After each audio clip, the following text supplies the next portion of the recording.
Sunday Scoop style. Eh? Yes, and we're talking about Prince Buster this week. The legendary Mr. Campbell. What's his name again? Cecil Bustamante Campbell. Well, you see, from where I'm from, his name isn't Cecil, it's Cecil. No, sir. Nobody in Jamaica don't call nobody Cecil. A Cecil in name. My name's Cecil. Cecil, and you need from his middle name, that's where he got the Buster from. Because that's what Alexander Sir Alexander Bustamante. Boy, Buster. Let me tell you, in them days, the old people, them ramp for catcher and politician. Or shorten your name. I'm telling you, boy. But listen, and I don't want to leave off the man title. You know what his title Sir was? Alexander No, Buster. not Bustamante. Bustamante, we're talking about Prince Buster. Buster. And the title was the Order of Distinction. Okay? OD. Now, Buster, Prince Buster, is, in my opinion, one of the most important contributors to the development of Jamaican music. And I challenge anybody, anywhere, anytime, to try to argue against that. This man has his imprint on the development of Jamaican music in every single aspect. You just think about Jamaican music in the 1950s. So what you're saying is that in all the changes from the blue beat, shuffle, into ska, Right. into rocksteady, into reggae. That man, Prince Buster, had his imprint all over it. Okay. You know? And so to kind of set the stage for the listeners and the viewers out there, and let me just use the opportunity to say hello and welcome to Sunday Scoops, because if it is Sunday and it's 2 o'clock in the afternoon, It is Sunday. it is Sunday Scoop style. And as you can imagine, we're talking about the one and only Prince Buster, OD. Now, Buster started out, Buster was born in Kingston, 1948, in the Orange Street area. 1938. Born in 1938. And Orange Street, in fact, if you remember, I think I sang a tune the other day, Shaking Up Orange Street. And that was a song to underline where him come from, you know. Young boy went to school, I think he went to Central Branch Primary School, and he went to senior school as well in Kingston, but by the time him reached 15, 16 years old, I'm not interested in a school thing again, you know. Most of them youth decide to go try a thing as musician. This you're talking about the early 50s, where every youngster want to be a somebody in the music thing. But you know what we should do? The good thing about him, though, is that he had some quasi-formal training in music because of church. Yes, which is a typical so thing. He was just trying a thing, he actually had some skills. I mean, he sang at church. His parents were ardent churchgoers. And so I guess the influence with Buster, you're singing in a church and all of that. You know, it's a feature of the development of Jamaicans and music scene. In the United States, a lot of the top R&B singers back in the day started out as gospel singers at church. That is true. That is so true. But so that was Buster's formative years. In fact, as a youngster, he used to sing, I think it was 2-3 nights a week at Glass Bucket Club. Okay. With Glass Bucket, for those of us listeners who don't know, was one of the popular dance hall clubs back in the day that people went and partied on the weekends, you know, along like Bournemouth Gardens and Kokomo Club, Lawn and all of that stuff. Kokomo Lawn. But Glass Bucket too was more significant because that was where the young people Buster's age, where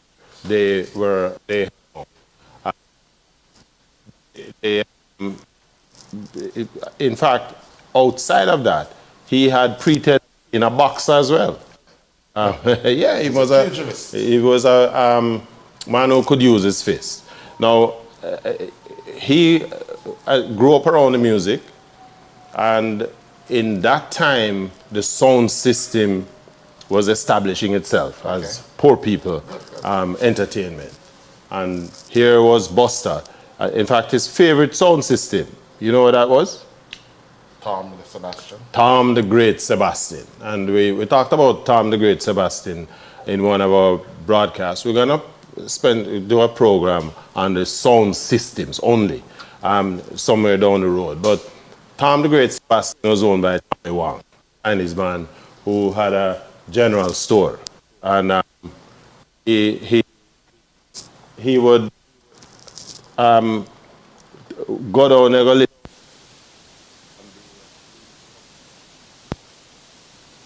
from yes, and so that's the sound that he followed. Yes, to get a sense of the kind of music that was playing around that time. We have it. Luke Lane Shuffle. I would yes, His Luke Lane first Shuffle. recording.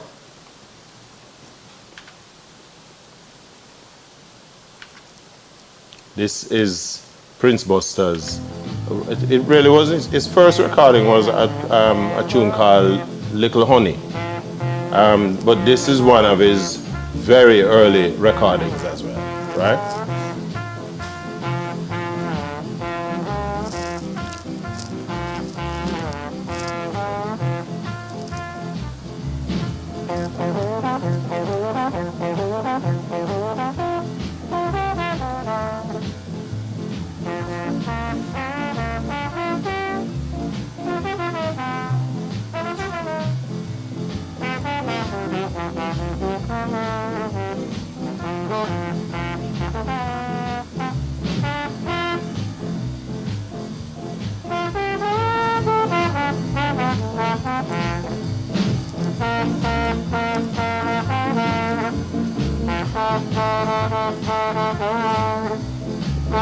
Now, for the listeners out there, you might be wondering, what kind of music is this? Because, you know, the tendency is to think that in the 50s, the music coming out of Jamaica was largely ska.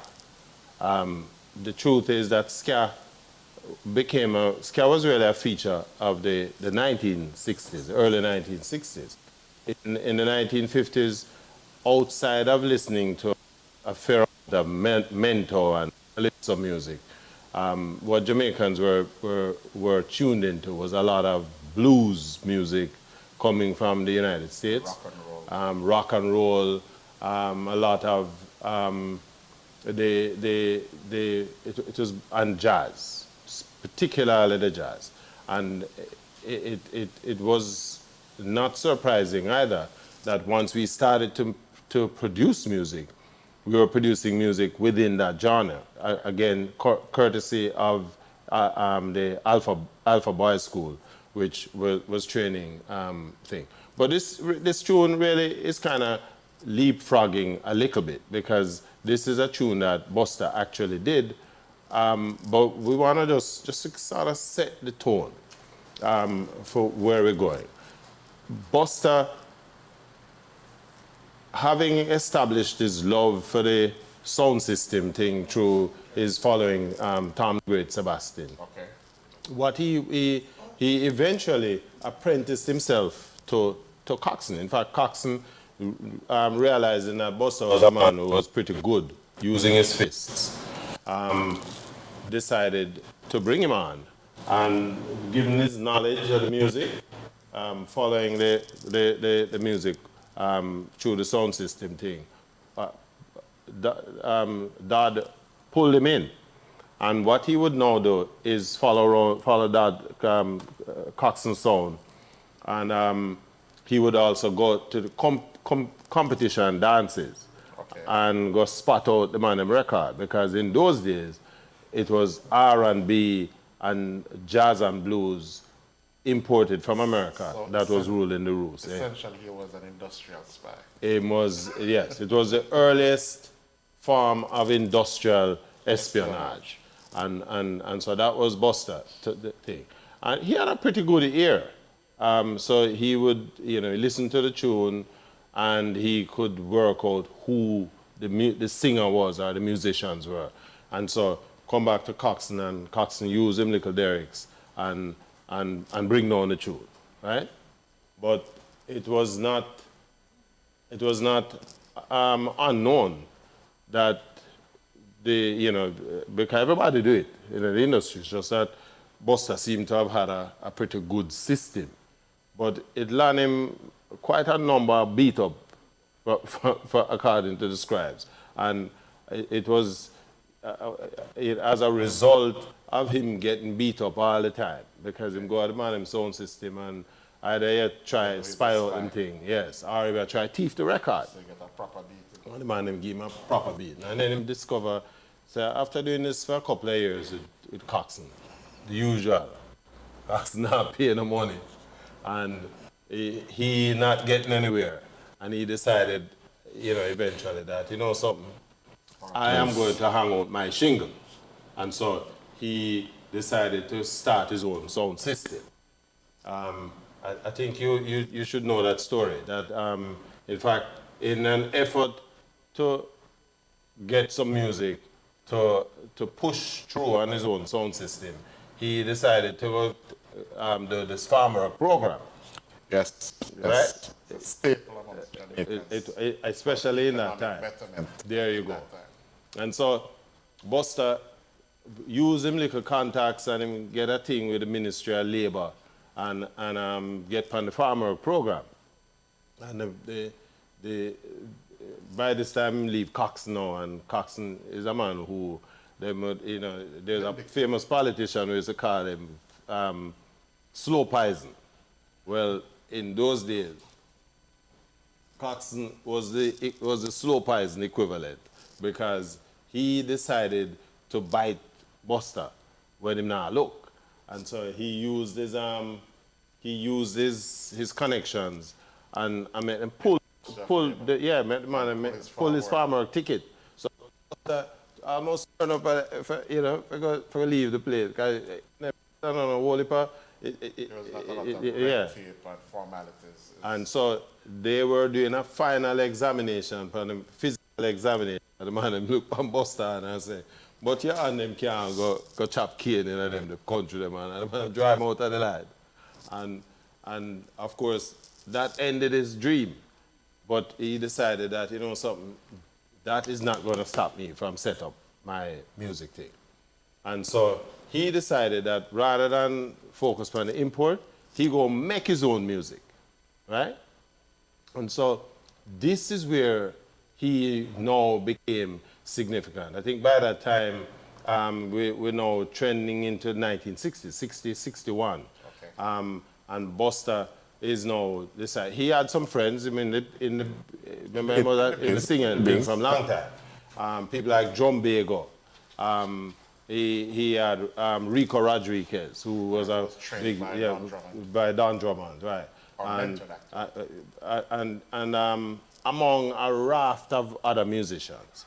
And so he gathered them together, and that's how it come. That tune we just played was one of those tunes that came from that group.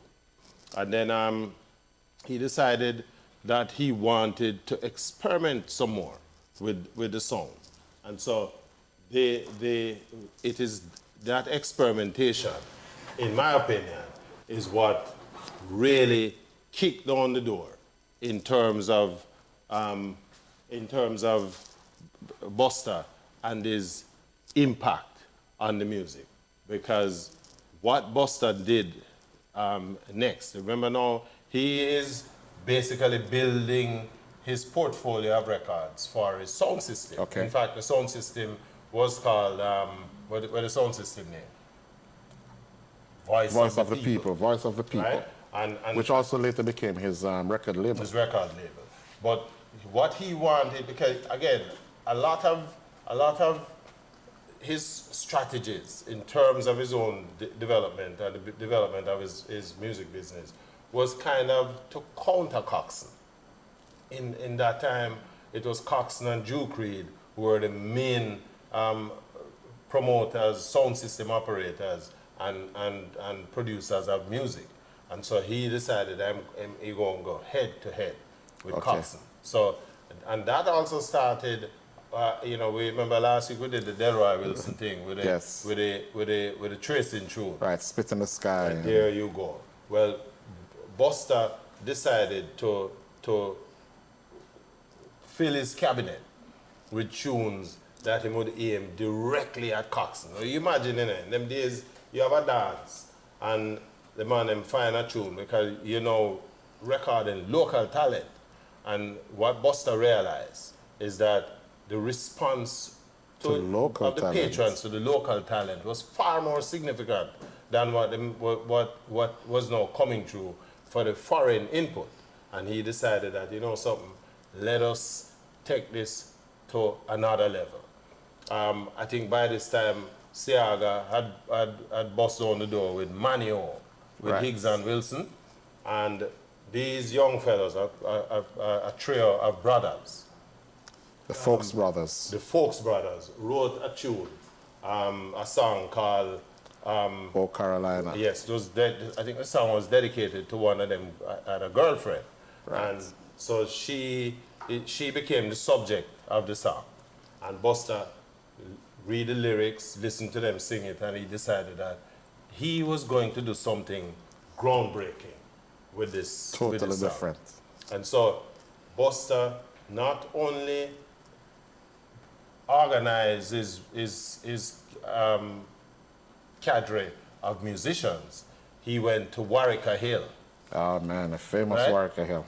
And when he went to Warwicker Hill, what he was now doing became, this is where the significant groundbreaking, because the Count Ozzy and the mystic revelation of Rastafari, Nyabinghi. they had a Nyabinghi colony within that Warwicker Hill area. And more importantly, what they did, they had a pool of drummers. And Buster went up there, gave them a taste of what I'm looking for this rhythm. And they put together something that this is what it produced. This is the Folks Brothers, O Carolina.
Listen, this music, God, is significant in a whole heap of different respect. First of all, this was the first time Rasta, and if you entered the understand music where industry. we're coming from in the 1960s, with the Rasta business, you know, Persecution. the Rasta was under some significant persecution. right? Abhorred. In fact, the period 1961 to 64 was replete with abuses that was meted out to this particular population group. And from a political standpoint, the government had already marked out Rasta as no good. Yep. In fact, most youngsters, if you tell anybody you're miscreants. dead by Rasta, you are excommunicated. And here is Buster going to these guys. Now, the view at the time was nobody gonna buy this music. It can't play upon any radio station. This music is going nowhere. The problem though is that Buster was first of all looking to make a difference in the industry. And so he went on his business and recorded the tune. I think they recorded the tune, from my understanding. They did It was two recorded takes. at, yeah, it was done in 2 takes at JBC. JBC had JBC just recording opened studio, yeah. a recording studio. And so they did this thing, bam, 2 takes, that was the song. And Buster used his sound system, Voice of the People, because the radio stations would not play it. RJR certainly ain't going to play, dirty and Rasta man music. that is not going to happen. JBC, brand new, okay, they maybe. So what Buster then did is hammer the tune on Voice of the People. Once him have a dance play, you drop on the tune and the tune can't come off of the turntable. You imagine you have a dance and one song on the turntable for an hour and a half. That was what happened. And what that tune, what happened as a result of that, public demand basically forced the radio station to play this music. Now, keep in mind, this is a song that these youngsters, the Folks Brothers, had written. I think it was in 1958. So by the time we're getting around to 1960, 61, when this is now transformed from notes on a piece of paper to lyrics and music to an actual record. And significantly at that time, 60 years ago, today this song is still, I can drop this song at 2 o'clock in the morning at any party and it still receive like you'd think it was just released yesterday. You know, there's a saying that this is what happens when you produce good music. The music is timeless. Now, people wondered where this was because it certainly wasn't exactly ska. It was, and this predated ska and rocksteady. There you go. And reggae. It predated everything else. But again, it wasn't a clearly defined sound. Where was this music going? You know, what was it? But it became the precursor to ska. And what it did is that it encouraged now a flood of local talent to come through. Because now everybody, once you start, this is a small community, this community of Jamaican musicians. Because at that time it wasn't 2 million people or 2.5, 3 million like what it is now. No. It was like 1.5, if that much. Well, I'm not going to hazard that. We'll have to get a consensus on the census then. I like how you put that. But seriously, it was, this would now break some serious ground. Because a lot of these youngsters who were coming through with the talent contests, who were lining up at Coxsone Studio or Duke Reed Studio, who were going to, by this time, Miss Pottinger is just about breaking into the industry as well. And so what it did is that it provided the kind of impetus for these youngsters to get more and more involved in the music. I think we should run another little touch of this thing because this is history. This is really putting a finger on the pulse of where we really started. Let's hear that again.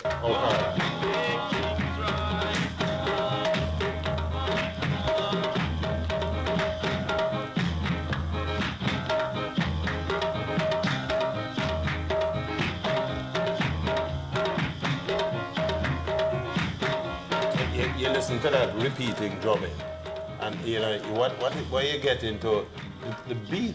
It sort of have a little bit of that R&B beat that was coming through from the time, but that Rasta drumming and that jazz. And the thing about it with this Rastafarian drumming is based on the roots. It was particular drumming. Drumming was what the Maroons used to send messages to each other. So it is written in your DNA. You can't walk away from it. You can't deny it. Right. It is impeccable. It is true. It is authentic. It is everything that represented us as a people. So that's one of the reasons why the people responded so well to it, because they were hearing themselves. Absolutely. And the vision of Prince Buster at the time was remarkable. I mean, and as one pundit probably put it, was that he didn't know if it was by design or if it was just happenstance. But for whatever it is, this particular piece of music is genius.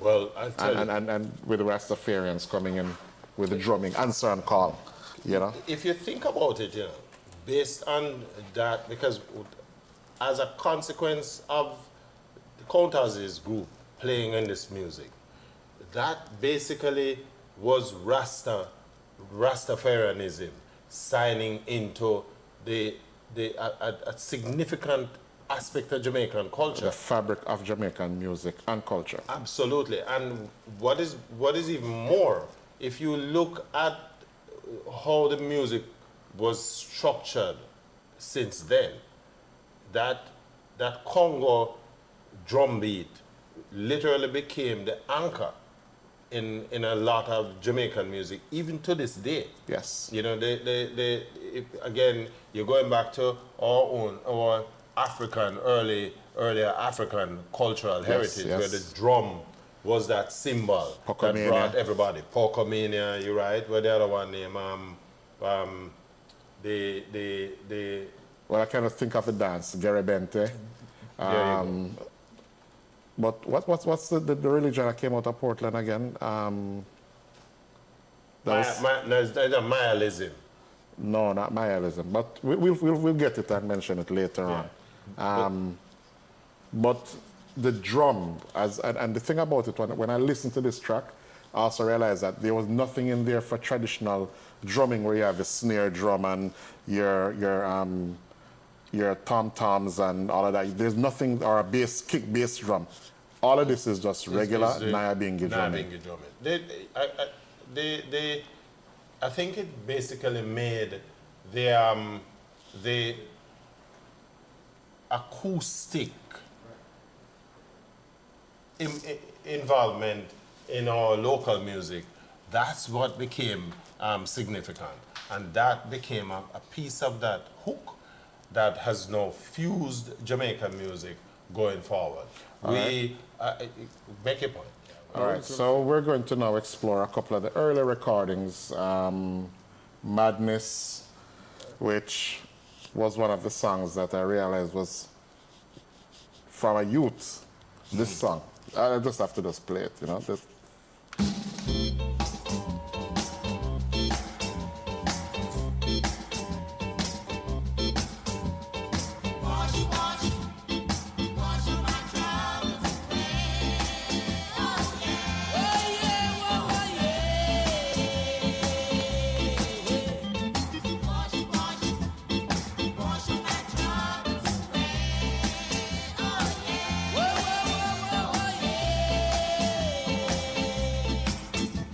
Show me that river, take me across, and wash all my troubles away. All right.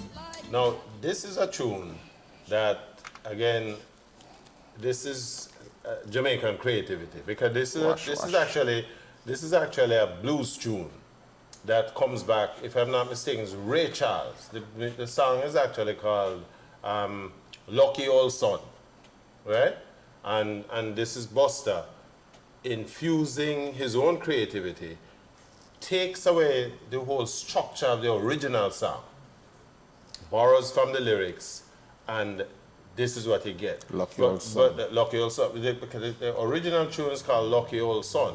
But again, this is a period when Jamaicans were being influenced by the music that they were hearing coming out of North America.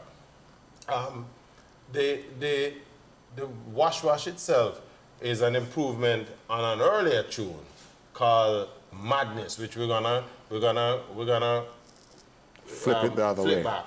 But before we want to this is a nice tune. I want to get the listeners the thing. But let's take in some more of Buster Wash Wash, quintessential ska. The thing about it, before I even bring it back on, and I'm going to take it back from the top, but what I love about this song too is that it has a religious undertone. you know, that talks about being, you know, washing all the troubles away, and you know, just it ties it in back with his religious roots. Because of his church thing. Yeah, So- and it brings us right across cross-section of Jamaica, because as you know, Jamaica has more churches per square mile Church than and anywhere Rumbar. else. Yeah, I think the Rumbars eclipse the churches still. No, no, church eclipse Rumbar. But it's From spirit, what spirit. I'm told. But you're right. Here is Buster taking his religious. He's appealing. It's sort of a cross-market appeal. And again, you have to give this man credit, because not only is he making music necessarily for his own sound system, he's looking at the market. He is seeing the response, because his incubator is his own sound system. Right, and as I said, what's the sound system name? The The voice, voice of the people. So hear the voice of the people, Wash, and wash. this is Wash Wash. And we're going to follow it up with Madness. Madness. There you go.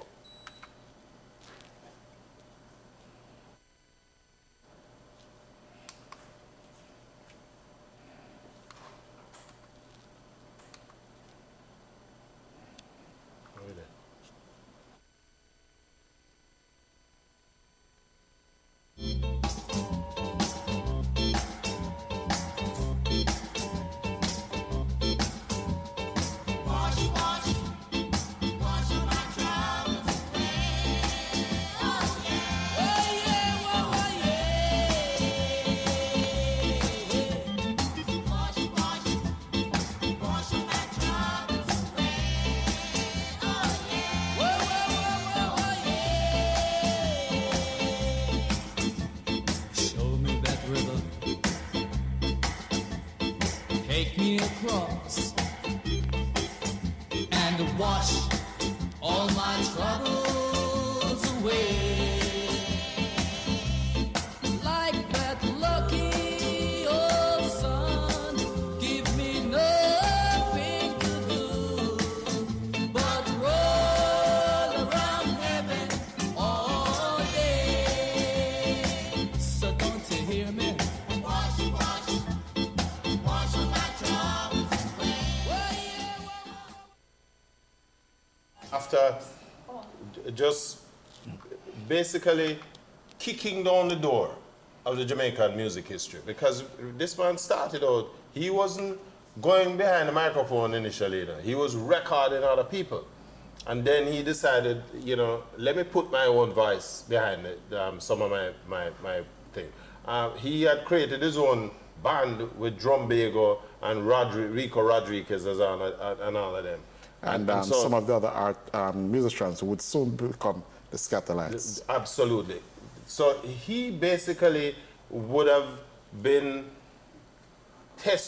running the early version of the Scatterlights, and this is the kind of music that he's singing. Let's listen to Madness, and you see where he's using the rhythm. It's because the same rhythm. Yep, And essentially. let the listener them take in a little piece of Madness.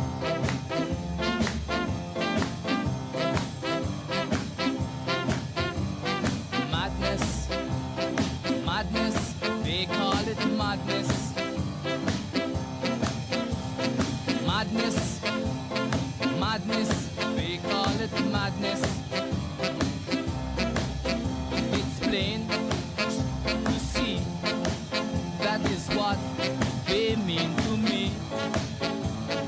Madness, madness, I call it madness. Madness, madness, they call it madness. Madness, madness, they call it madness. I'm about to explain that someone is using his brain. Madness, madness, they call it madness. No, this is, again, Buster, 1963, and Buster, after having been in the business for what, just about 2 or 3 years, he's literally kicking down the door with these tunes. In fact, just to go back a little bit, the success of O Carolina locally pushed And it internationally. into an international success because I think he eventually licensed the tune to the Blue Beat label in the UK, and that basically took that song right across the United Kingdom and Europe and established. Manio had been a hit as well, and so you're following up Manio with another international hit coming out of Jamaica. And Buster, by virtue of this experiment with the Blue Beat label, opened the door for distribution of his own material. And by around this time now, Buster is now touring. And just before that, what had happened to with that Blue Beat label in England is that he went into like a frenzy of recording of so much material that he sent him at least 2 singles every week, equivalent of 2 singles every week. His catalog is extensive, but it would be good if it could feature all of his music, but we can't do that. But we're gonna do There's some of another song that he did. Again, this is 1963. You wanna play One Step Beyond, because this is again Buster taking a format that he has created, found it, that it's successful, and he decided, something, let's take. If it's not broke, don't fix it. Don't fix it. One step beyond. Step beyond. And you get that jazz feel wrapped over the scalp.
So,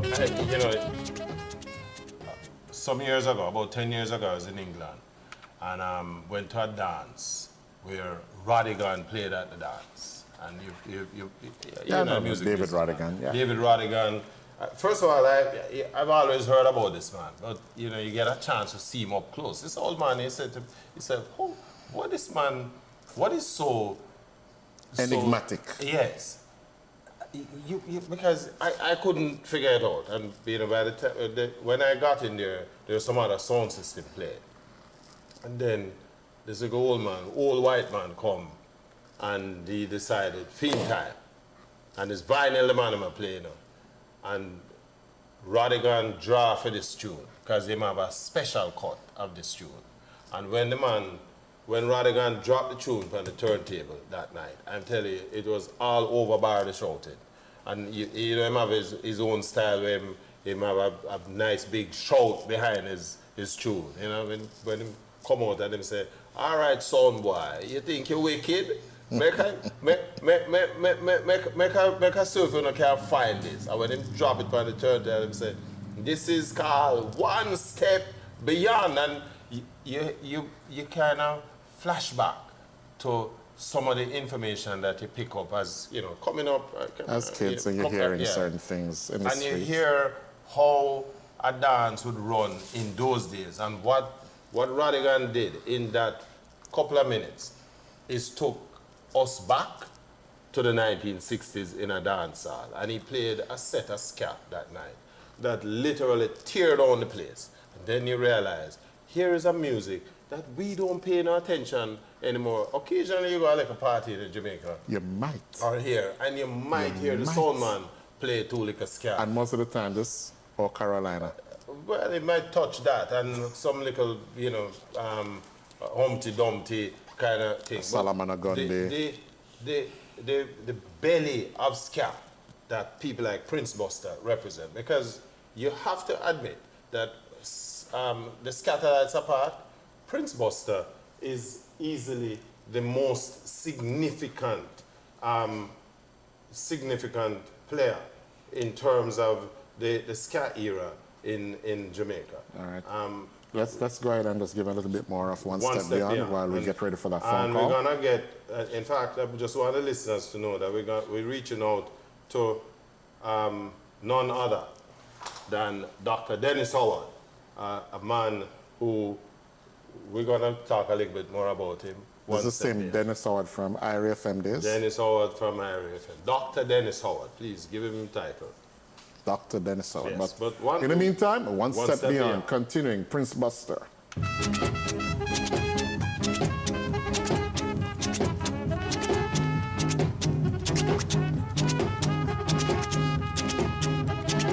One step beyond.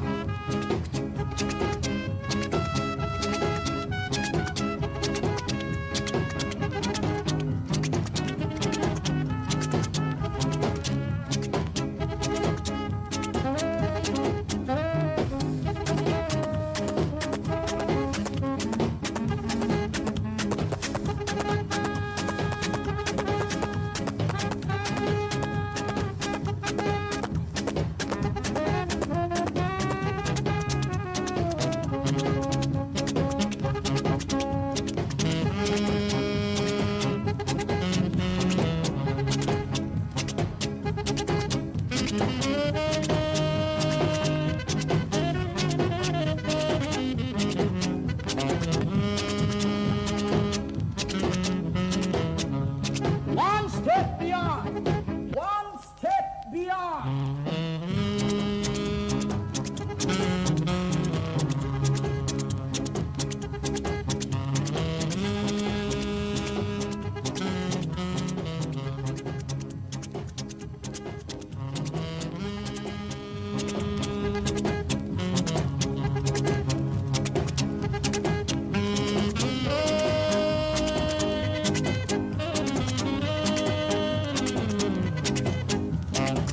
All right, you're unable to get Dr.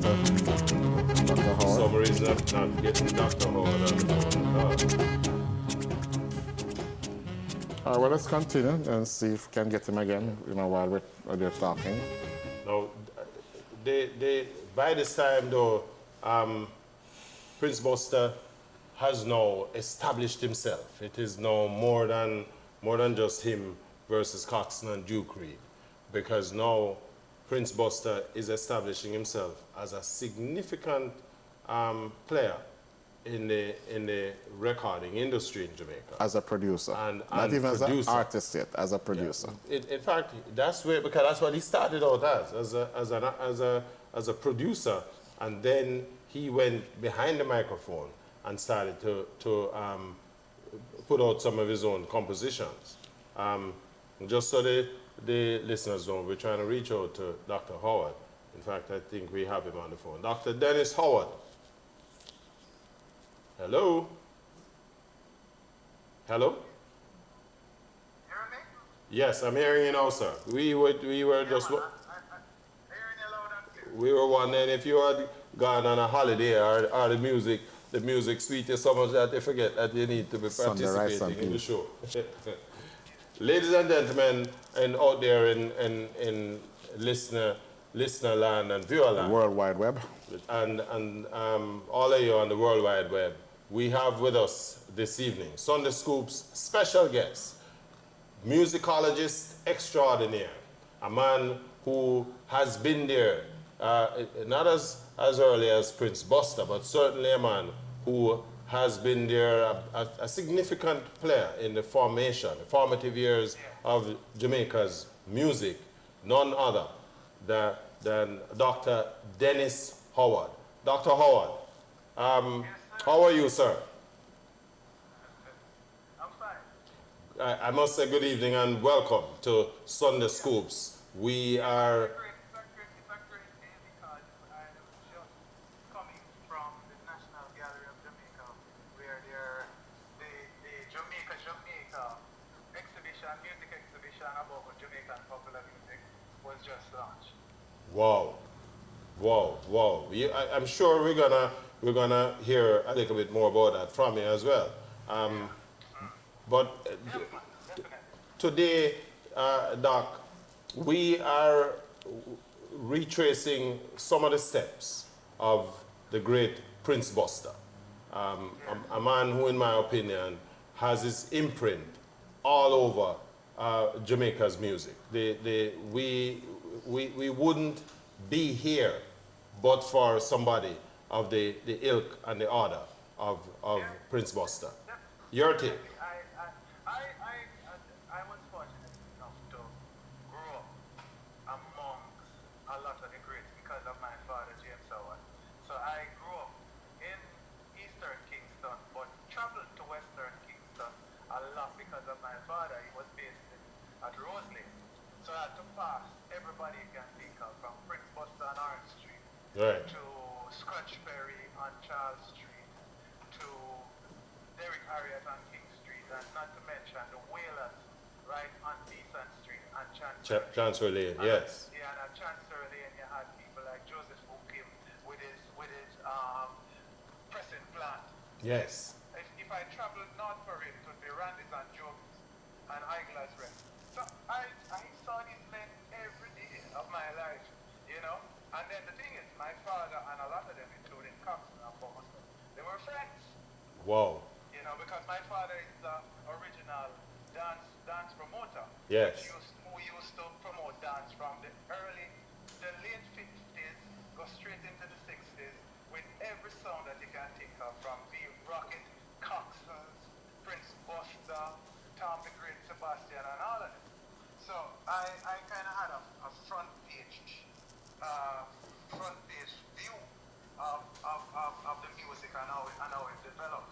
And the thing about what I remember about Prince Buster was the fact that he was what I call, and he said it himself, he was the first revolutionary when it comes to Jamaican popular music. That is my opinion too. And let me explain.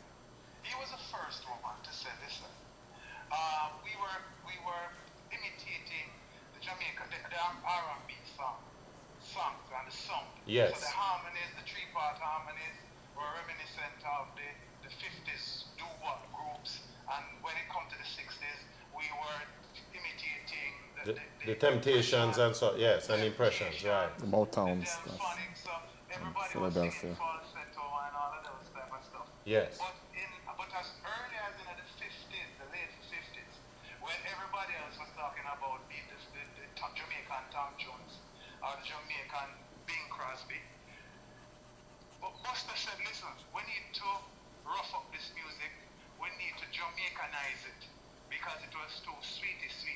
Yeah. And coming from Western Kingston, where you grew up on Pocomania, I grew up in Eastern Kingston, and there was a square that between Wildman Street and Smith Lane. Yeah. And in that square, you had the Drop-On Man, you had some of the most prestigious custom-built tailor establishment, where them called bespoke tailors, and some ice cream parlors, and a selection of bars. But every Sunday, the Salvation Army man came early, did his service. Then the Kumina person came, did their service.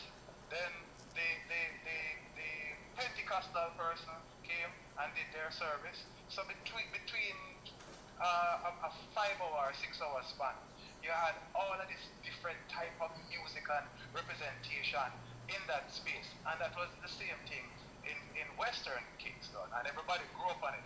Buster and them, man, they grew up on the Buru drummers, and then the Nyabingi drummers like Count Ozzy, right. So what he did was to say, listen, we need some roots in this music here. And invited Count Ozzy to do the seminal piece South Carolina.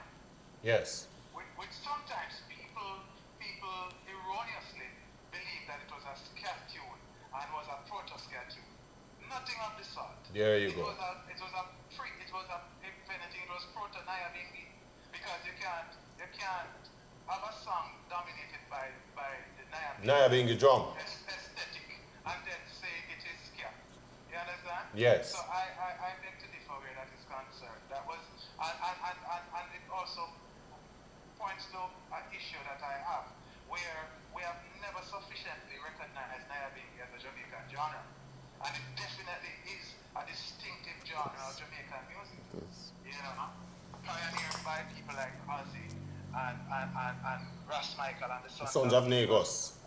Cedric In Brooks. The Light of Saba. All of these kind of groups that really solidify Nyabingi music. A thing that a lot of people don't realize, which was perpetuated by Bob Marley. Bob Marley always had a Nyabingi song on one of his albums. Rastaman chant. Yes, you are absolutely right. And just as you said that, I am rolling over. Rastaman chant. Rastaman chant. Rastaman chant. Hallelujah. Yes. No, you're right. Yeah. Not one of my seed shall Time alone will tell. Johnny was. But you Yeah. living with it. Babylon system He's a vampire. He made sure that a Nyabingi tune was on those island albums. You understand? Yes. And so sometimes the problem that we have is that sometimes we don't sufficiently study our music and we don't sufficiently recognize the different types of music. But back to Buster. Buster was an innovator and a pioneer where that is was concerned. So instead of the sweetie kind of I will always love you and shuba dooba dooba doo, him start go back into what was represented by people like Toots and Burning Spear, the guttural revival sound of rural Jamaica with the wailings and coming back to the plantation. Lamentations. And the church. Yes, I was about to ask you about that. Church. Because Yeah. the church played a significant role And the in Bible. terms of the development of not just Buster, but a lot of our artists. As you said, you just pointed to that. Toots came out of the church. Yeah. Buster himself was in the church as well. And Yeah, man, all of them come out of the church. Man, like Big Youth mother was a preacher. You know? there you go. She was a preacher. She was a preacher. And so everybody have that. The one of us. We go to church till we sick. I remember I used to go mass at 10 o'clock at Holy Trinity Cathedral. And then By 2 o'clock, you go Sunday school again. At 2 o'clock, yeah. Are you- Got Holy Trinity, you know. Yes. But at Another church. On Duke Street. I can't remember the name of the church on Duke Street. So in that area where I grew up, I went to all of the churches, including the Pentecostal church, at night time at Wildman Street, which had a buzzing music tradition. You know, people like Reverend Carl Walk used to play the drums there, and he's very proficient in terms of instruments and stuff because he got his training at the church. Yes. You know, so it was very influential. And then in terms of the type of singing that we hear from a Toots and a Burning Spear, Denroy Morgan, and all of these people and culture, is church to come from, and not necessarily Christian church per se, but also revival church. In fact, it is the revival. It is my view is that the revivalism. I live in a Mountain View, and so my house was sandwiched by two revival church. One just a couple yards down the road, and another one up the road. So I'm right in the middle, and a feature of these church offerings was the drummers, and they would sometime at night them come out in the churchyard and then beat them drum and dance around and thing. So you're right, and again, a lot of our singers, I think if I'm not mistaken, Marcia Griffiths was a little church What's her girl name too. too? Rita Marley was also. Rita Marley, She was all in the of them. choir. Yeah. So Dennis Brown was in the school choir. How could That's we where he forget? started, you know. there you go. But I want to think with Buster Doc. Yeah. Again, what we're trying to do with Sunday Scoops is to give life to the contribution that people of the ilk of a Buster and all who have trodden before and after him have contributed to our music. It is my view that Buster's contribution is seminal because if you know, as my co-host Big G just pointed out at the beginning of the show, when we talk about the blues and the R&B, which is Buster's formative, and then he moved into what became the ska, the rock steady, reggae. So all the genres. In fact, he produced some mental music as well. But all the genres, he's there. And also developing a lot of the artists along the way. A lot of the artists, you'd be surprised to know, they did their first recording with Buster. So people like Big Youth and them used to do them first set of recordings with Buster. And the thing is with Buster, you know, Buster, don't forget his sound system. the voice of the people. The voice of the people, and how it was a disruptor because he came about after working with Coxsone as in many capacities, including Bodyguard and Batman. Right. He went on his own and decided to disrupt the Mighty Three, which was Buster, King Edward, and Coxsone. And Coxsone, right. And Duke King Reed. Edward's a giant. Duke Reed. Yeah, and you know, I used to talk to him all the time, so I knew all of these men, and the good thing of getting information from them is that I never interviewed any of them. We just had conversations, and so without the restraint of doing an interview, I got a lot of information from them. And Buster told me once that one of the things why his song became so disruptive and was killing the other songs was obviously the support that he got from a certain sector of the society. He said the ladies of the night, they gravitated towards his song. And what he said was when he had a party, a lot of them used to come. And these persons had money because back in the days when The sailors dock.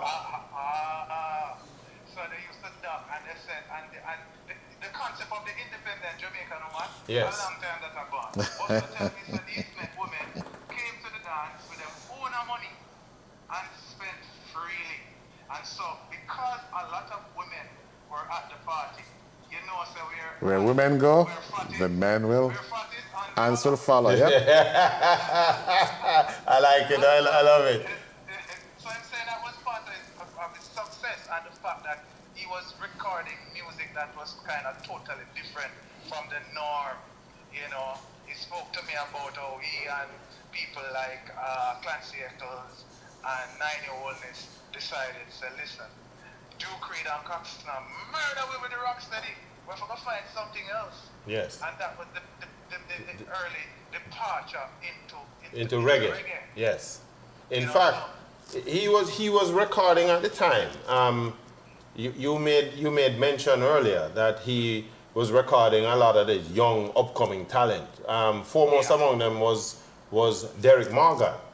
Yeah. In fact, he and Derek Morgan had a little tiff as a result of that. Because Derek went over to Duke Reed.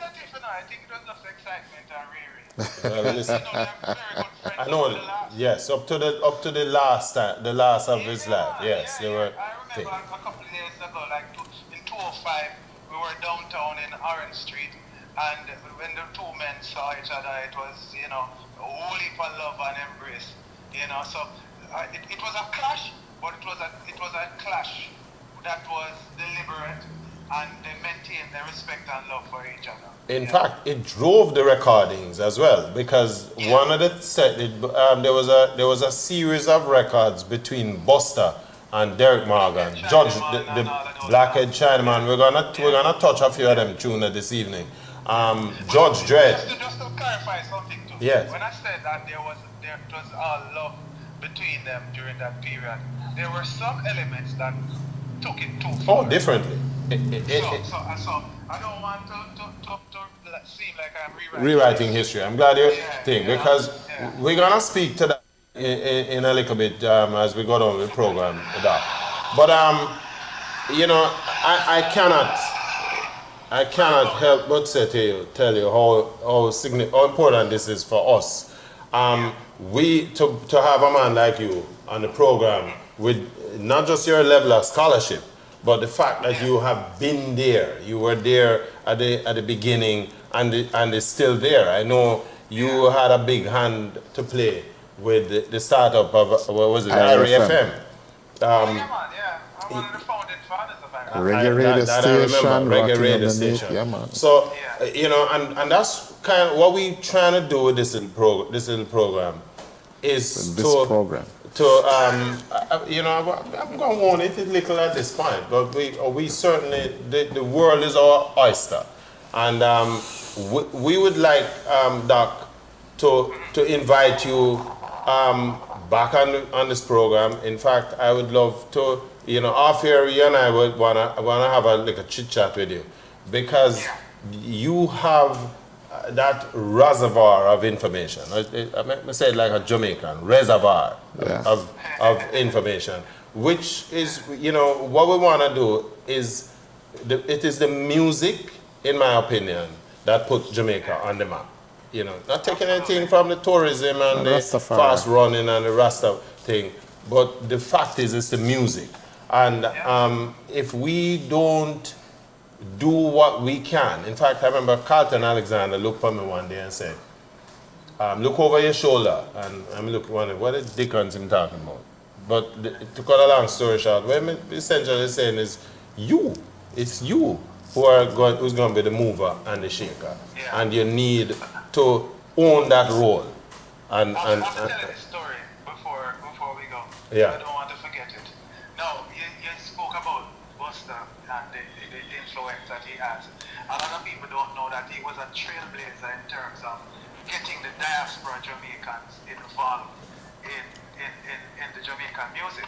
So he was one of the first popular artists in England out of Jamaica. Right. And of course, you know, his songs like Wash Wash and 30 Pieces of Silver were classics in England. When my grand aunt came back to live in Jamaica after living in England for like about 20 years, she brought back all of those albums and 45s. And in fact, some of them I didn't even know because you could not hear them in Jamaica. And when she came back in the 70s, I got introduced to a lot of those Buster songs. But another interesting thing is that Buster went with the World's Fair to push ska. Yeah. And I don't know if you realize there was a big controversy Yes. as to who was doing good ska and who didn't do all Right. good ska. They were saying That Byron Lee was doing versus the all good ska. Scatterlights. Yes. And then Monty Morris had done Humpty a Dumpty. ska song. Right. And so there was a little tiff between Monty and Buster at one point, and Monty wrote in the Gleaner to say, "Listen, I'm not into not with you, Buster, because while we were on our way to New York, you're constantly cussing me and telling me say a fool scam me I do, and the man them going to mash up scam. Well, and this is in the piece of Gleaner, you know. And him say, well, I'm not following you because I had the scam man before you. So you can stay there and tell me about this watered down scam. You know? I found that exchange very interesting. You know? And this was in the paper. And then there was a big debate in the paper as to what was authentic scam and what was watered down scam. And people like Ronnie Nasrallah, who invented that dance that we think is Ska dance, right. Which is contrived because dancers in the dance hall, authentic dancers in the dance hall, never did anything like that. No moving of hand between their legs. They were doing variations of the jitterbug and the jive and the shuffle and the mashed potato and all of these different dances. So people like Persian the Cat, Sparky and Pluggy, Pom Pom and all of those dancers were slick dancers, the Holly Gully Boys, Split, And then what not Ronnie did was to kind of appease uptown people. Because you know, so uptown people not going to dance them with. No, there you go. It's a Yes. dub then. And so what he did was to invent these mechanical dance moves. And there was a program where GIS produced with Tony Verity saying, How to do the ska. This is The ska, yes. And on the album, there was notation as to how to dance the song. So I find that I think I always make the point that sometimes the authenticity of a culture is in question sometimes when you get the wrong kind of intervention.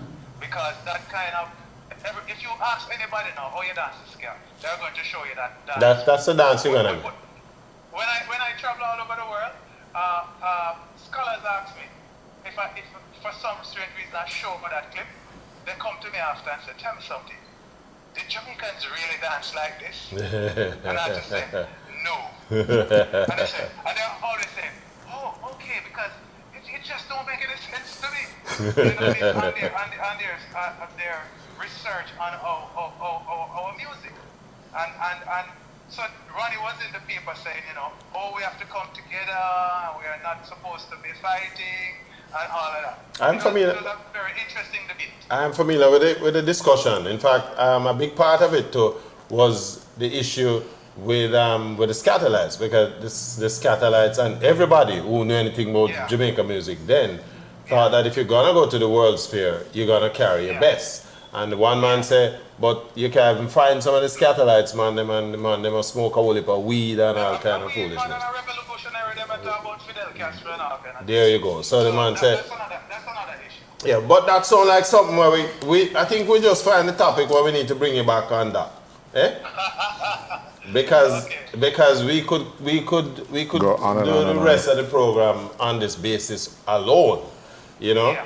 I have to tell you though that, you know, we're gonna have to leave it right there. But I want to leave the door open, Doc, because we wanna bring you back.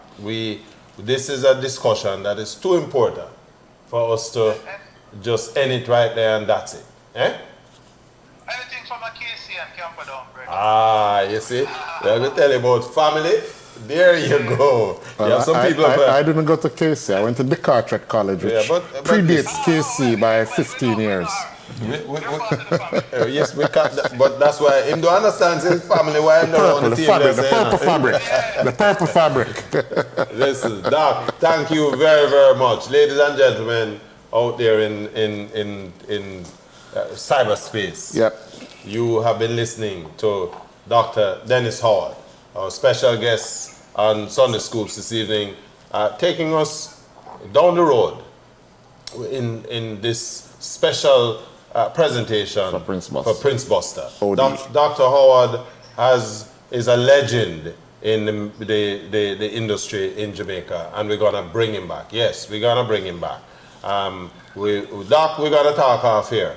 But again, I thank you very, very much for your time this evening. Long live the great Prince Buster. There you go. Long live the great Prince Buster. We're gonna Queue up, queue up 30 pieces and of show silver. 30 pieces of silver. You can take a listen. Here we go.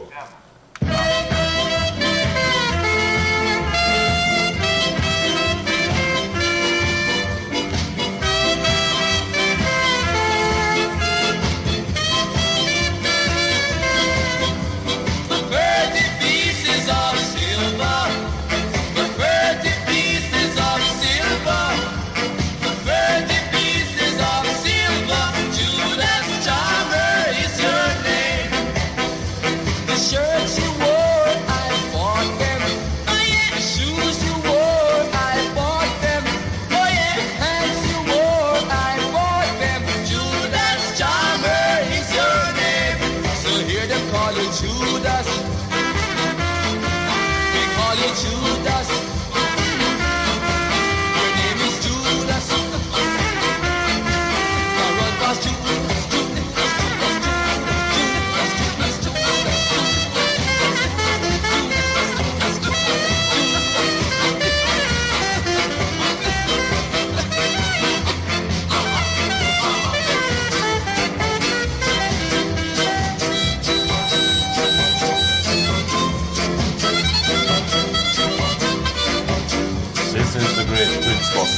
Ladies and gentlemen, you're listening to Sunday Scoops. And this is a program where we only deal with the Jamaican stuff. Authentic.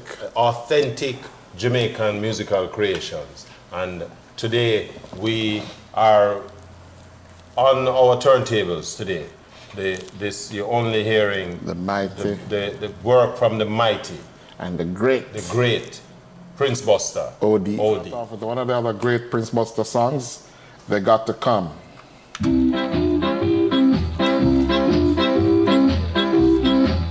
Don't believe them people. I have done no wrong.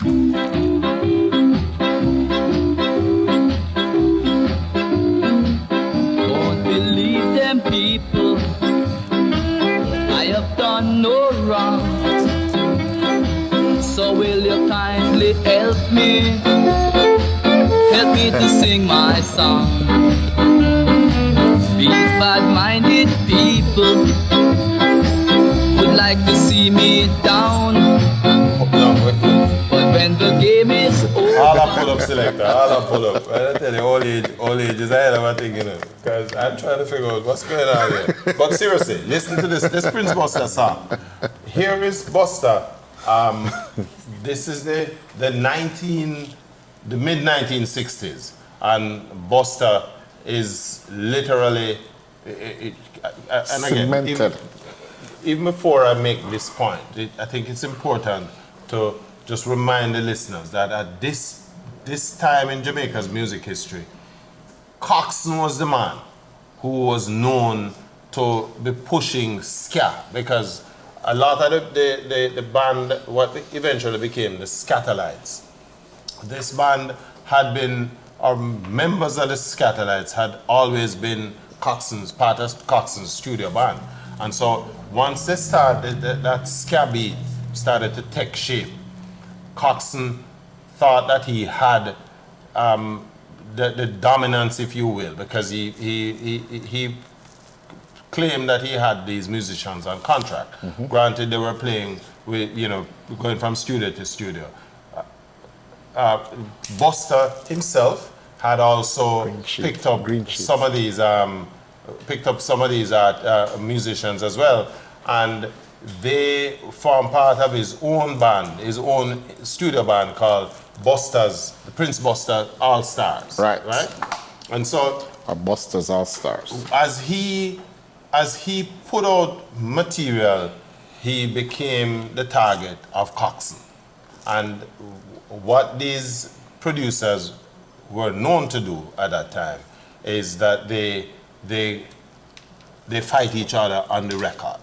And Right. so this music here, They Got to Come, is actually Buster firing a shot back To say. at both Duke Reid and Coxsone, and basically making them know that he ain't giving it up, he ain't walking away, At where him said, these bad-minded people, they want to see me go down, but when the game is over and over, he can't go wrong. Talking about is- that, I think the phenomena of bad mind is a whole program by itself. No, and again, if you want to know what's going on in the country, I've always told you this guy. Listen to the music. Listen to the music. Here is Buster again.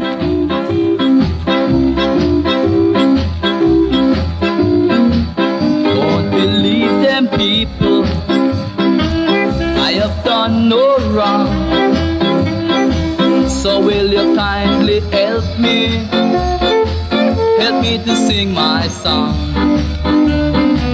These bad-minded people would like to see me down, but when the game is over and over, I can't go down. They got to come, they got to come. They must come, they got to come. They got to come, they got to come. They got to come my way. They have been grudgeful people. Oh, what on earth have I done? These bad-minded people want to see me go wrong. So I sing Kibrilla Amla, and that's the name of my song. And when this fun is over and over, I can't go wrong. This is a song to just again for the listeners out there. This is a song that was actually written by Buster and Derek Morgan, right? And a young Derek Morgan who had come up from the country to go to school and realized that got a taste of the music and decided that, hey, This is where he wants to take his life. give me a ease out of the school thing. Because this is Everybody what I running want to from do. school, So eh? everybody, all of these youngsters, this is what they were doing. And so it also started up an issue, and you hear Dr. Howard made the point, about the relationship between Buster and Derek Morgan. I think Derek Morgan by that time had realized that he was losing his eyesight, but he wanted to capitalize on whatever singing talent he had, and Buster was the only man who would record him at the time. And so here was Derek Morgan trying to make a break in the recording industry. He realized that almost everybody who wanted to be recorded was coming to Buster's studio. And so his thing was, well, he have to make a living. He have to make an impact on the music. And so he started to do some moonlighting thing. He do some tune with the Chinaman. Leslie Kong. Leslie and his brother, Leslie Kong, Beverly's Records. And it caused a little falling out with himself and Prince Buster. and Prince Buster. In fact, that tune, Blackhead Chinaman, right? Give the listeners a taste of that tune for me. You know, it's interesting. You should say that before I even start. Because all these years, I wondered. I said, there's not an inch of Chinese in Derek Morgan, so why this song come up? that's the reason. Which was against Leslie Kong. It was actually aimed. It was aimed at Derek Morgan, but it was aimed in such a way That it covered both it's a double parties. lick. It's a double barrel Twofer. shot. It's a twofer. Listen to that. Blackhead Chinaman.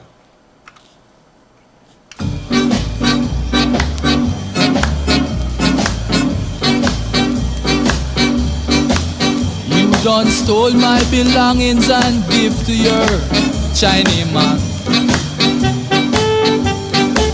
God in heaven knows, He knows that you are wrong.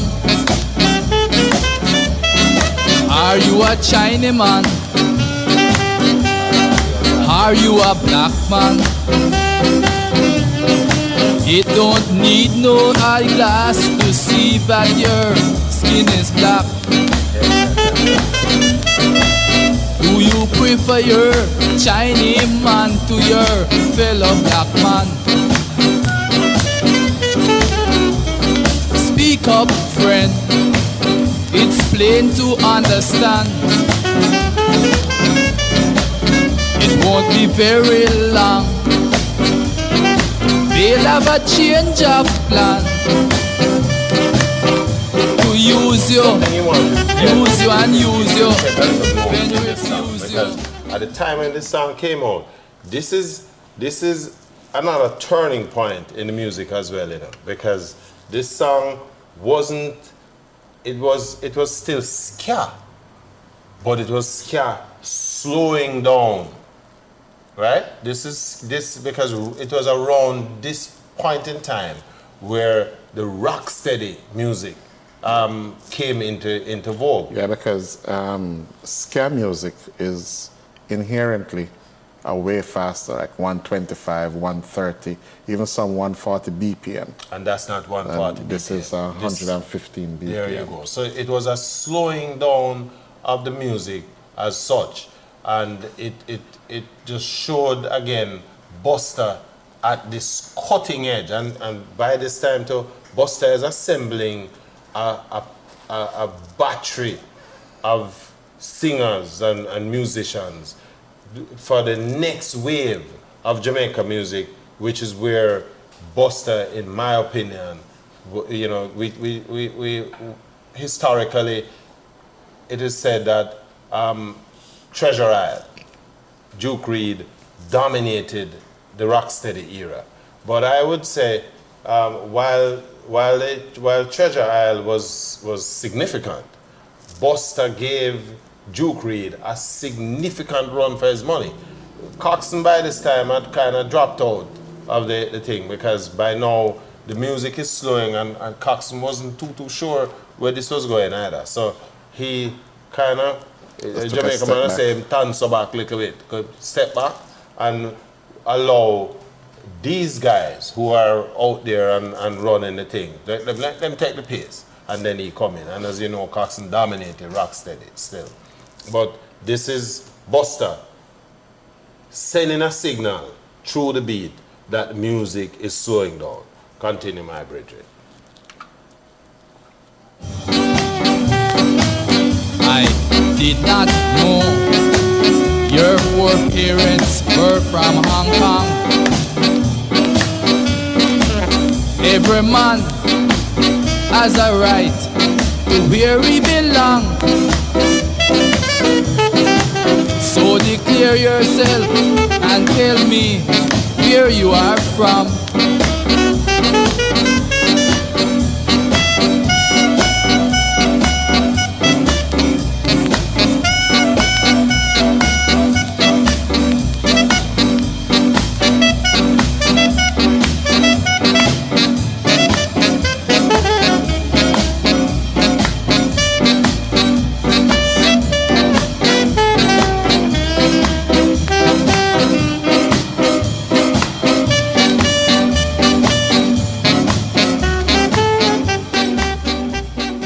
You know what's also very interesting in these songs?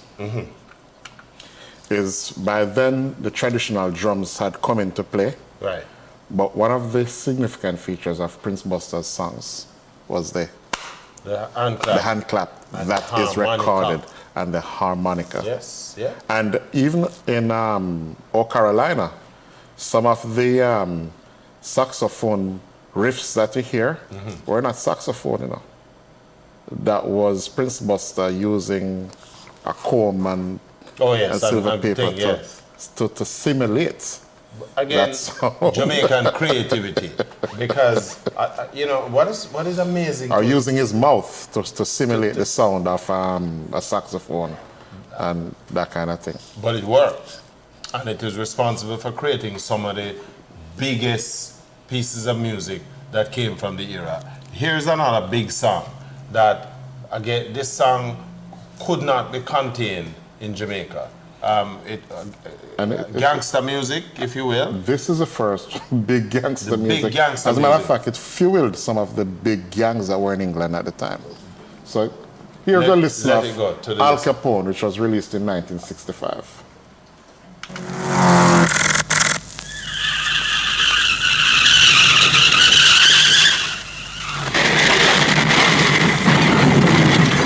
Al Capone guns don't argue.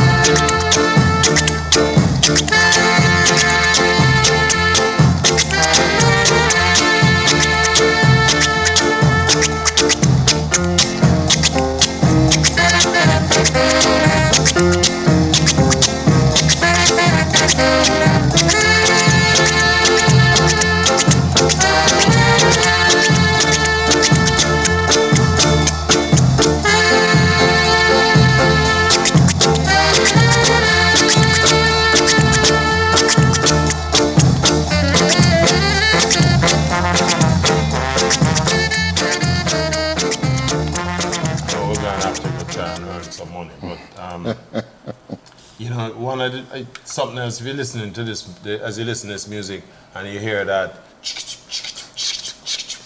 Toasting. that was influenced by the. I think we were talking about this the other day, where the cowboy thing and the Yep, the yep, galloping yeah, horses. yep, Yep. where again a lot of these The musicians, Western influence, the spaghetti Westerns There you go. coming out of the United coming States. out of the United States. And Because so- one of the big things that a lot of people have, I wouldn't say ignore, but is don't play the influence that movie theaters had in Jamaica at the time. Because a common feature of the average Jamaican is you wake up, breakfast, church, come home, eat a Sunday dinner, and on a Sundays, you're three either things, either gonna- go back to church, you carry out your girl, go to the show, or you go show. Not even to the movies, you went to show. You go to show. Yeah. And And then after that, you leave show and you go to the dance hall. there you go. And we're talking about when we talk about go show, we're going to these open air theaters, the Rialto, Kings. Palace, Yep. Odeon, the Odeon, Odeon and and Half Tree. North Odeon Avenue. No, not Odeon Avenue. Gaiety down the Snipe Road. Ritz. Ritz. All these are open air cinemas. But again, once show cut, Jamaica man say, the show, Show well, cut, show show cut, you find a little place, either you go down Yeah. a Silver Slipper, but some sound system dance is playing somewhere on a Sunday night. I think And with that, we're going to go to a little break. commercial. But before we do, we're going to give a lineup of the Cari Vibes, what they have going on. Coming up at 4 p.m. is Exotic Soul with Ali Chinloy, and that goes from 4 p.m. to 8 p.m. On Mondays, so tomorrow evening between 8 p.m. and 11 p.m. is Monday Vibes with DJ Magic Mel and Don Juan. They go from 8 to 11 p.m. On Tuesday, 7 to 8 p.m. Anything Goes with Lady Mar and Sherlock. On Tuesdays, a couple of different breakdown on Tuesdays, but essentially Tuesdays is musicality with DJ Solo and host. On the Tuesday nights, between 7 and 8:30 p.m., you have lovely Lady Mar. Gary Chin is on the first Tuesday, between 8:30 and 11:30. Second Tuesday is a special guest along with DJ Soul One. On the third Tuesday is DJ Garth from West Palm Beach. And on fourth Tuesday, again, Soul One has a second guest. On Wednesday is Wind Down Wednesdays, Mark Swaby and Friends, featuring DJ Ricky. And he also has Vinyl Wednesday. On Thursday, you have Turn Up Thursdays, and that's a different DJ every other week. On the fourth Thursday of every month, that will be yours truly, Big G, between 8 p.m. and 11 p.m. On Friday, between 8 p.m. and 11 p.m., you have Friday Finesse with Sherlock. And on Saturday, 4 to 8 p.m., you have The Ride with Soul Merchant. And of course, again, 4 o'clock on Sunday, Exotic Soul with Ali Chinloy.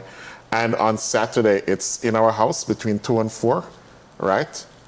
Mr. Blackford?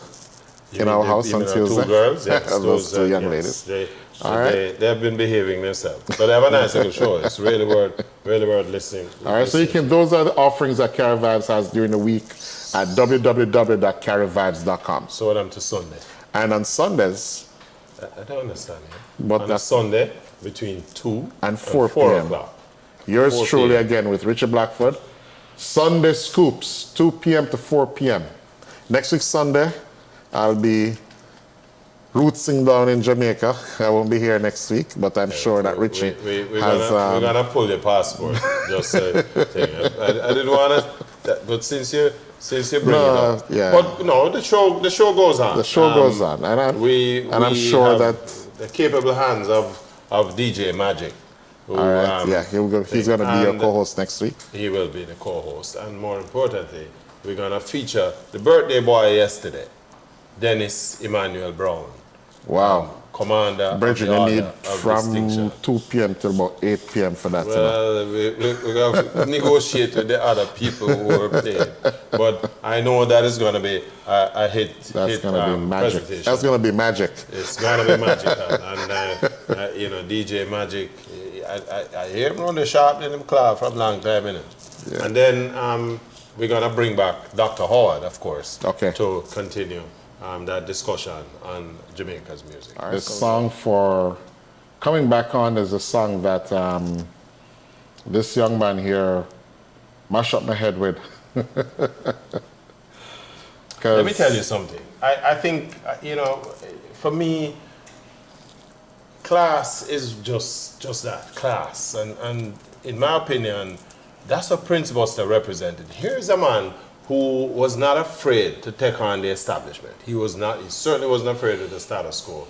He looked at the business not just in terms of himself. Yes, he was doing a lot of his activities to promote his own own business, personal his own business personal interests. gains. But along the way, he too was basically And he's tilling the soil he's- and breaking new ground. he's pro-Jamaican, as evidenced by what Dr. Howard was saying, is that he said, not with the sweetest thing.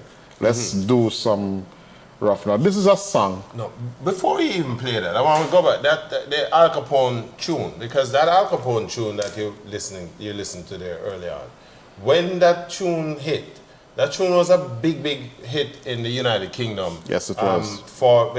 Busta toured the UK around 1967. It was number 18 on the charts. And over a it couple hit of the times, charts, yeah. number 18. I mean, you imagine a song that it's not necessarily, well, the roots in the United Kingdom at the time was the Jamaican population the Windrush population who had now settled in, and the constant northward migration to the UK by Jamaicans, particularly those who wanted to jump ship before independence. Because after independence, you traveled on a Jamaican passport, whereas previously you traveled on a British passport. On a British passport. And so this song, it was celebrating gangsterism. Yeah. And the Badman thing, you could say, here is the definition of the period where the Badman thing come from. The Al Capone, Guns Don't Argue, not only did well on the UK charts, but it did well throughout Europe as well. And it just showed the power of Busta's tenacity. And also American gangsterism. And he was, well, Yes, essentially, Al Capone was essentially Al Capone an was American gangster. American gangster. But here was Busta taking this piece of American history. In fact, he had some followers because Dennis Al Capone came right behind him, and he also did his own. In fact, he took his name off Al Capone, which was, again, because of Busta's thing with the music. And before that also gave rise to, if you notice the name of the artists in Jamaica, first, then after the Al Capone and then Dennis Capone and all of that, then came the Clint Eastwood, Yes, ma'am. the Dillingers. All of them, again, coming off the Badman thing, because this was where, and we need to do a program to show that the influence Of the American- music, the American culture, Movies. right, on our music, and how that music could easily be said to influence behavior within the local in Jamaica. But again, that's a whole nother show. Here now is Prince Busta. We talked about the music slowing down. Here is a tune that is Prince Busta taking it to all comers, shaking up Orange Street.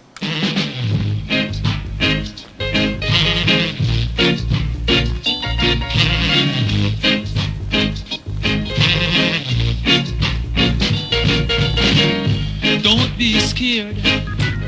Stop acting weird. Soon we shall meet on Orange Street. His music is sweet. Man, I caught your beat. You heard the news, old pal. Now don't run away. Oh, sweet pea, rocking down Orange Street. Oh, sweet pea, shaking up Orange Street. Oh, sweet pea, I'm coming in peace with my face to the east. Don't get upset. You live to regret. Hold on. I'll pull up the selector. Here is Busta, as I said, literally taking it to all comers, his companies. Here, Buster is saying, it's the title of the tune, Shaking Up Orange Street. which one time was known. That was as a Music Street. Music Street. It was music. And remember, he born on Orange Street. And he's literally, here is a song that is trumpeting what he's saying is, I belong here. Eh? And not only do I belong here, I'm going to change up how this thing is working. And I am going to take what I'm doing to the top of the pile. This is a music that is the quintessential rock steady. Yes, eh? it is. Yes, it is. And it spawned so much other songs. There was the Tenors, Feel No Pain, then Sugar Miners, Mr. DC, and then which Pressure and Slide created In Pressure fact, and Slide rhythm. it birthed the Pressure and Slide Right, rhythm. which is the One Dance with Barry Salmon and Audrey Hall and Owen Gray and all those other artists. What it tell you is that the foundation of the music as it developed in the years to follow, it all had its genesis at this is the starting point. And that is why, in my opinion, Prince Buster OD is without question. When you talk about his creative genius, here is a man who could rise from the bowels from nothing. Eh? A man who used to get him head crack every day and go on a Coxsone dance and try to teach the people in record or teach the name of the artist who make the record. And he decided that I am going to become a part of this thing. What is also known is that by Buster's brazenness to literally kick down the door of producing music in Jamaica, he also spawned, and Dr. Howard made that point. Just people, Not Dennis just Howard, himself, Dr. Dennis a Howard. whole eh? cadre of artists. A cadre of producers and producers. and creators of music was spawned by this boldness, effort yeah. of Prince Buster. You have to play that tune again. Take it from the top. From the top.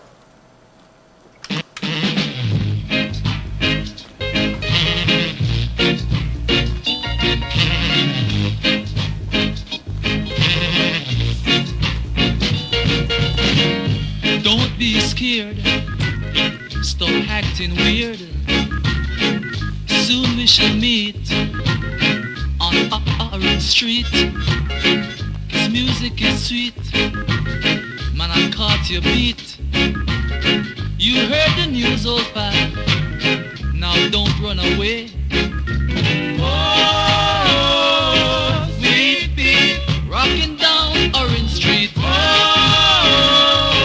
sweet beat, shaking up Orange Street. Oh, sweet beat, I'm coming in peace with my face to the east. Don't get upset, you live to regret. You must show me respect. All right, so again, if you're just joining us, this is Sunday Scoops, the program, the place where you need to be between 2 and 4 on a Sunday evening.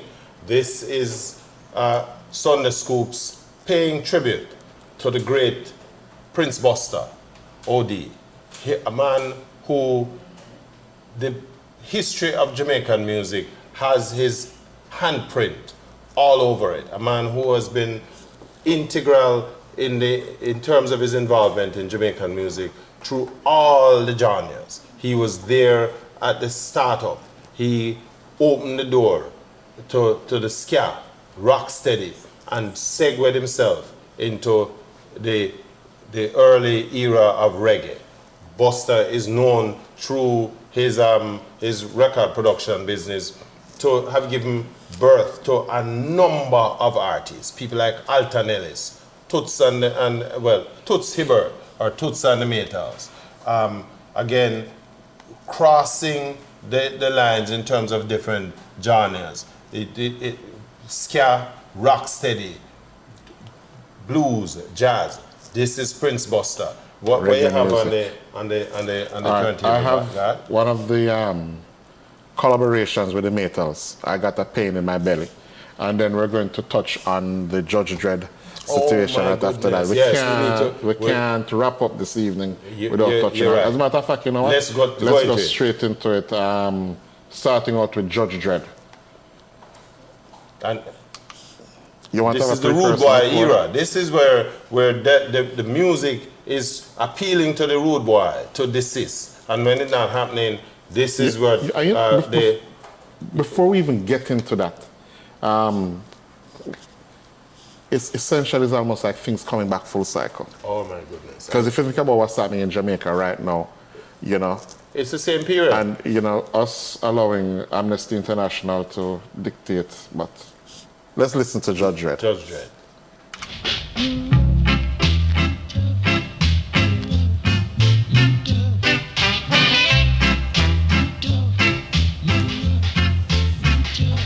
Order. Now my court is in session. Will you please stand? First, allow me to introduce myself. My name is Judge 100 Years. Some people call me Judge Dredd. Now, I am from Ethiopia. To try all you rude boys for shooting black people. In my court, only me talk, cause I'm vexed. And I am the rude boy today. Who got test? Yes, sir. Rude boy Adolphus James? Yes, sir. Rude boy Emmanuel Zachariah Zaki Palm? Present. George Govan Flea? Present. Adolphus James? Yes, sir. I see where you have been charged with 10 shooting with intent, 5 murder charge, 6 grab and flee charge. I know the listeners would like to hear this truth Guilty or not In in its its entirety. entirety, but you know there's just so many pieces, so many angles to this character, Prince Buster. Let's play another piece of the same Judge Dredd thing there with some music. The barrister pardon. There you go. This one is called The Barrister's Part.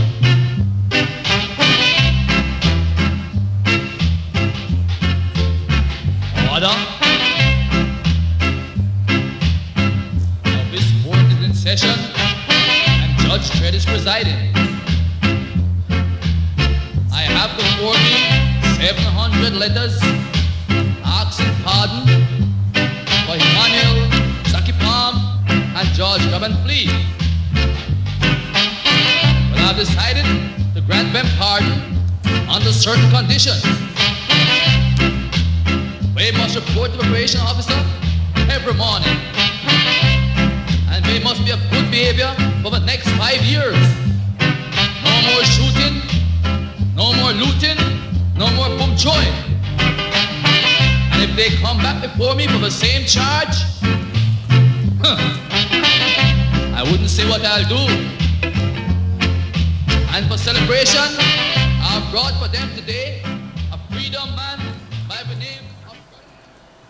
You know, God, we could have done They this brought whole- in Brother Rico Rodriguez. Yeah. But you know, the thing about this too is that this also gave rise to Mutabaruka's protest about the veneration of Christopher Columbus when he did, and also the religious. So he had 2 pieces that he did about just European influence in Jamaica and also the political parties, where he had a parody of he used Gary Sadler to voice Michael Manley and Edward Seaga, which came from these from this song, this Judge Dredd song. Listen, You know, we need to pay more attention. We need to celebrate these people who are creative forces, you know, who walked among our midst. You know, Yeah. we had the good fortune this evening to have heard Dennis Howard, Dr. Howard, you know, talk about his own interactions with a man of the ilk of Prince Buster. right? This is where our music, the cradle of our music, and Sunday Scoops, our objective is to repackage this and bring it to the people out there. So they can get a so full- that people can understand that this is not a music that we should take for granted. The fact that we're playing, variations of reggae music at this point in time doesn't mean that we need to abandon the genres that went before. We could do this the whole day. What we need to do is just, want to just use the opportunity, God, to say to the listeners out there, we want to just say, as always, thank you for joining in the conversation this week. And we're looking forward to seeing you next week right here for another Sunday Scoops. And with that, we want to leave you with this clip of the great Prince Buster. Over to you, Mr. Engineer. I want you to know, that this is a production. We have a whole team of people on Sunday Scoops. It's not just me and God. And these are the people who help to bring this production to you. Without them, it wouldn't be. DMR Media, without you guys, I don't know what we would be, and that's what we're trying We'll be to holding do, hands make a and singing difference. Kumbaya. Again, let us, we look forward to Seeing you next having you week. guys join us next week. Again, thanks again. Walk good. Walk good. Any moment now, there's going to be a fierce outbreak of ska. And ska is the new beat from the West Indies, from Jamaica. A new sound to replace perhaps the Mersey sound. In fact, you might call this the Merciless sound. It's good to be wise when you're young, 'cause you can only be young, but for once. Enjoy yourself and have lots of fun. Serve God and live, my friend, and it will never done. Enjoy yourself. It's later than you think. Enjoy yourself while you're still in the pink. The years go by as quickly as you wink. Enjoy yourself, enjoy yourself. It's later than you think.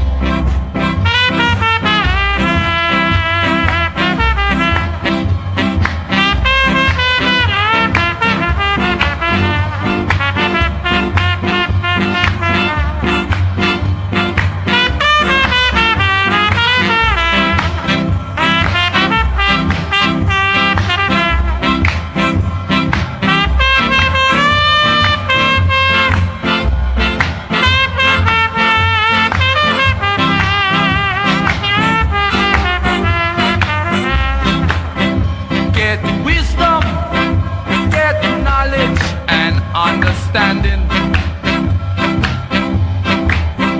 Those three were given free by the Maker.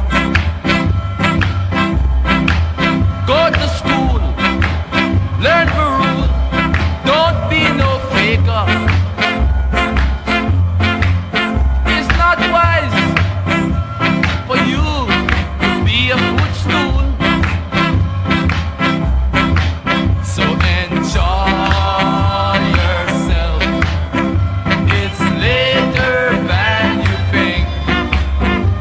Enjoy yourself while you're still in the pink. Oh, years go by as quickly as you wink. Enjoy yourself, enjoy yourself. It's later than you think. Daylight come and I want to go home, but all they want to do is ska.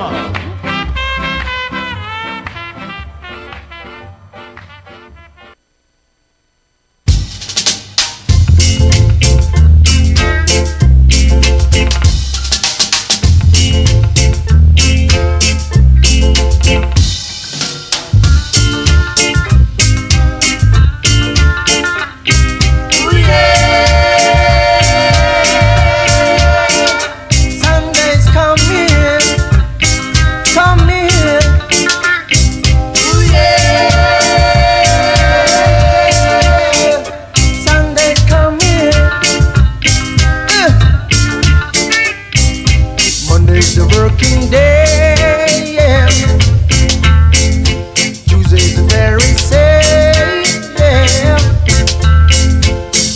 you feel the strain, yeah, then you know the week soon end.